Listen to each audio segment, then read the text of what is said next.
Humnike humna lafarraa miti baraaf bara keessatti ni caaltolante moti. Humnike humna lafarraa miti baraaf bara keessatti ni caaltolante moti. እሺ ክብር ለእግዚአብሔር ይሁን። ኢየሱስ ክርስቶስ ለዘላለም ጌታ ነው። እግዚአብሔር ለኔ ያደረገልኝ 2015 ላይ ካንሰር የማህፀን ካንሰር ነበርብኝ። ታመምኩኝ። ለጊዜ ሐኪም ቤት ሄዳለሁኝ ግን ምንም የተገኘብኝ ነገር የለም። መድኃኒት ሰጡኛል፣ መርፌ ሰጡኛል፣ ለጊዜ ተወኛል ግን ይመለስብኛል። ከዛ በመጨረሻ ወደ ጤና ጣቢያ ተመረመርኩ። የማህፀን ጫፍ ካንሰር ተገኘብኝ ማለት ነው። ከዛ በኋላ እና በጣም ታመምኩኝ። የሆነ የሚሰጥ ነገር አለ በማህፀን እንደ በረዶ ነገር ነው ተሰጠኝ። መጋቢት 18 ነው አስታውሳለሁ ያ ነገር የተሰጠኝ። ከዛ ታመምኩኝ። ልክ እንደወለደች ሴት ነበር ፈሳሽ ሲፈሰኝ ነበር። ሞዴስ አድርጌ ሁሉ መቆጣጠር አልችልም ነበርና በጣም ጎበዝኩኝ። ሰውነቴ ተጎዳ እና እዚህ ቸርች አላውቅም ነበር በዛ ሰዓት። እና አንድ ሰው እንዴ ማሚና ያቀም እንደታመምኩም አያውቅም እንዲዋየኝና ምን ሆነሽ ነው የተጎሳቆሹ ምን አለኝ። አይ ምንም አልኩም። በዛ ሰዓት ቤት ፈርሶብኝ ነበርና ወደ ኤምኤንኤስ አካባቢ ነብይ ጌታቸው ይባላል ልጅና አርብ ቀን ጸልይልኝ በይ ጸልይልሻል እንደዚህ አትሁኝ ብሎ ተቆጣኝ። ከዛ አርብ ቀን ሚያዝያ 28 ነው በዛ 2015 መጣው አጣይቄ ነው የመጣሁት ገባው። ከዛ በኋላ በመሃል ማጸንሽን የታመምሽ ሴት አለሽ ብለዋል እግዚአብሔር ሰው ማለት ነው። ከዛ በኋላ እጄን አወጣው ጸለየልኝ። ያው ካንሰር አለብሽ ነው ያለኝ። አዎ ሐኪሞች እንደዚህ ብሎኛል አልኩኝ። ከዛ ጸለየልኝ። ትመሰክራለሽ ስለኝ አዎ መሰክራለሁ ተፈውሰሻል ብሎ ጸለየልኝ። ከዛ በኋላ ወደ ቤት ሄድኩኝ። በአመቱ ደግሞ ቼክአፕ አደርግ ነበር እና 2016 ቼክአፕ አደረኩኝ። ነፃ ነሽ አሉኝ።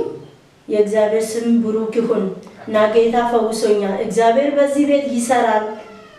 እግዚአብሔር አለ። የእግዚአብሔር ሰው ይጠቀምበታል ጌታ። ብዙዎቻችን ሌላ ቦታ እንሄዳለን፣ ሌላ ነገር ፍለጋ ትላልቅ ቸርቾች እንሄዳለን። እዚሁ በዚህች ቸርች በዚህች ቤተክርስቲያን ግን እግዚአብሔር ታላቅ ነገር አድርጎልኛል። እግዚአብሔርን አመስግኑልኝ የእግዚአብሔር ሕዝቦች። እንደኔ የተሸገራችሁ ግራ የተጋባችሁ ካላችሁ ወደዚህች ቤተክርስቲያን ኑና ነፃ ይውጡ። እግዚአብሔር ያለ ምንም ገንዘብ ያለ ምንም ምክንያት እንዲሁ ነፃ ያወጣል። በእውነት እናቶች ያውቁታል። ወላድ የሆነች እናት ታውቃለች ምን አይነት ከባድ እንደሆነ። እና ለአንድ ወር ነው በዛ ነገር የተሰቃየሁት። ፈሳሽ እየፈሰሰኝ በሞዴስ ልቆጣጠር የማልችል ከባድ ነውና በትዳር ላይ ሆናችሁ ደግሞ ምን እንደምከብድ ታውቃላችሁና ጌታ ያንን ሁሉ አንስቶልኛል። በሐኪም መዳን የማይቻል በገንዘብ በሀብት መዳን የማይቻል ካንሰር በሽታ ጌታ ለአንዲት ደቂቃ በእውነት እግዚአብሔር ፈውሶኛል። ጌታ ከእንደዚህ አይነት በሽታ ታድጎኛልና የእግዚአብሔር ስም ብሩክ ይሁን። እግዚአብሔር ትልቅ ነው። እግዚአብሔር መልካም ነው። ኢየሱስ ክርስቶስ ለዘላለም ያድናል። Humnike humna lafarraa miti baraaf bara keessatti ni caaltolante moti. Duraan dursee Waaqayyo olmaan naaf oole maqaan koo Waynishee Girmaan jedhama. Duraan dursee Waaqayyo olmaa guddaa naaf oole maqaan koo Waynishee Girmaan jedhama. Bakkeen iddoo dhaloota kootii Shaanoodha. Anan jiraadhu maqaa Baraat Basuuraadha. Waaqayyo olmaa guddaa naaf oole dursa osoo asii dhufin dursa baay'ee keessa dabalee oolu. Waaqayyo garuu amma kan keessa nu dabarse du'a lubbuutillee nu oolche ji'a waggaa lamaaf ji'a afuriif abbaa manaa kootirraa iyyuu kaase ji'a afuriif mana gadi hin baane algaadha namni ol qabee gadi qabutti. Waaqayyo garuu kan hundumaayyuu nu oolche. Anas asiin nagee abbaan manaa koo namni fidee asitti amane. Dursa abbaa manaa kootti amane. Ani immoo isarraan deebisee dhufee amantiin keenya asitti hidhaa cinaacha nama deemutti miila gunniin tokko amma dhiiteensa keessa ba'utti Waaqayyo immoo asitti nu oolchee isa fayyisee ana immoo nuyyuu inni na fidee asitti fayyi. Waaqayyo liifari naa xaafanii liifari na dhukkube baay'ee na dhukkubi jenna waaqayyo mana waaqayyooti xodoo na dhukkubi hin dura namni waaqayyo raajii kitaabsun maatii kee fidadhu kottu maatii kee irratti mul'ata wayyaa argeen jira gaafa guyyaa 18 gaafa guyyaa 19 maatii kee fidadhu kottu jedhanii garuu isaan dursee alkasan namooniyyuu na dhukkubi jennaan alkan natti cannaqee barinaan mana yaalaa nageesse abbaa manaa koo mana yaalaa mazoora nageessi jennaan ugaani nageessu ati keetitu haxxafame hanjaxxaaxafiidha kanaafu oborishini taata deemi jedhan cafe mazoorati naxaafan isaan naxaafi yennaan ugaa isaan naxaafan nama waaqayyootitti obboleessi koo naaf bilbili jennaan mana waaqatir mana kimiti caalare durseetu sittime jedhanini isaan jennaani na fidee dhufe jennaan ol na jechisiisa dhiiga na tufsiisa akkana godhuun beeku na gubaa gartu kenkiyya gartu dhaabbachuu hin danda'u jedheni dhufi jennaan ugaa karaa xeena xaayibaa geenyu gisee tokko qofa ol na jechisiise asseeni jennaan ana dhibee sun narraa dhaabbadhennaan sitti namni waaqayyo naa kadhatanii albees na oolche du'as na oolche waaqayyo olma guddaa naaf oole mana kootiif maatii koo hundumaaf iyyuu olma inni naaf oole gurguddaadha waaqayyo galata qofaa wannan kennuu qabu galatan jedha. Ani galmee waaqayyo faa ta'u maqaan koo Dadoo Asaffaa jedhama. Kan itti dhaladhe aanaa Qinbiilitti Shanoodha. Garuu amantaan koo Ortodoksii ture. Gaafa kana amantaa kanatti gaafa dhufu maal ture na dhukkubsadhe garmalee gaafa na dhukkubu dhibeen koo miilaf dugda walitti qabata dugdaaf dhiba gaafa walitti qabatu mana ogeessas hin deemne mana warra biyya lafaan mana qorichaa inni nu hafe hin jiru hunda isaatu hin deemne hin dadhabamu hin jiramu booddanyaan koo inni Bayyanaa jedhamu sandaafa jireenyi isaa hiriyaa bara dheerati inni kuni mucaan kun gaafa akkas jalladhee karaa mirga kootitti jabee inni cinaacha kootirra jiru baay'ee dhiitee ba'ee ta'u maal taate jedhee gaafa inni gaafatu rakkoo koo hunda isaa kaasee ittiin gaafa itti himu kootu iddoo natti fayyisa hin jira iddoo fayyinaa si geessanaan jedhee haadha manaa koo na dhoksee iddoo kanaan deema waan yoon jedheef ishiin hin balaaleffatte amantaa kana waa ta'eef gatii kana ishiin hin balaaleffatte gatii ta'eef ishii dhoksee halkan isaa halkan irrafu guyyaa irrafu ji'a afuriif kanan ture dhibichi kanu gara waggaa tokko wayinarra ture kana halkan guyyaan waliin beekamu yoon ani hirribni illee na qabde bifa hantuutaatiin mana keessaa inni iyyiti garuu gaafa ani baannanes hantuutitti mana arga isarraa gaafa ta'u halkan sa'aatii 24 keessa daqiiqaa tokko ani boqonnaan qabu mucaan kun hiriyyaan koo kun gaafa na fidee dhufu asitti afurichi na gallakkise uleen koo asin jira ulee kan eeggatee anna fayyadu sanirraa kaasee amantaa waaqayyotti nan cimee anis waaqayyos na gargaare naafummaan oolee qixa namaa bahee galuutti na fayyee kan natti dhufe jechuudha. Inni asirraa hafe immoo ishiin haati manaa koo gargaartuun koo kun gizee baay'ee dhukkubsatti. Tokko lama miti garaa raajii bitaachuu waan gargaaramu baay'eedha waaqayyo nu faana ta'ee nu gargaareedha.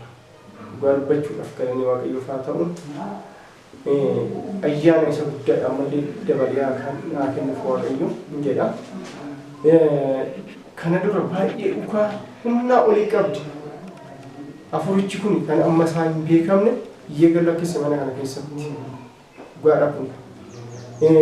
Gaafa inni gallakkisu hin jijjiirama guyyaan isaa hookaa karaa ji'aan torbee lamaan dhufaa wannichi isaa kun bifa bineensatiin manallee rukutaa kallattii abbaan illee nurratti rukutama waan isaan laafamutti.